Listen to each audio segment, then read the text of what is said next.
যেটা আসলে মনে করি, হতাশ হওয়ার এই জন্য কারণ নাই যে আমরা যেহেতু 2024 নির্বাচনের পর বাংলাদেশের ন্যূনতম যারা আশার আলো জেগে রেখেছিল তারাও বলেছিল যে না, হাসিনার মৃত্যু ছাড়া আর আল্লাহর মানে শুধুই কোনো কারণ ছাড়া, অশেষ রহমত ছাড়া বাংলাদেশের কোনোদিন মুক্তি ঘটবে না।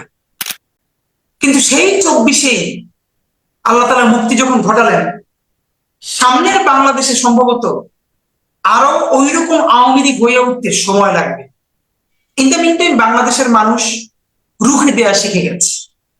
তো কেউ যদি আওয়ামী লীগ আবার হয়ে ওঠে, যে কেউ হয়ে ওঠে, তাহলে বাংলাদেশের মানুষ আবার কোনোদিন জুলাই হয়ে উঠবে এবং এই সংগ্রাম করতে করতেই একদিন হয়তো আমরা একটা রাষ্ট্র হিসেবে আল্লাহ যদি কোনোদিন দাঁড় করায় তাহলে দাঁড়াতে পারবো।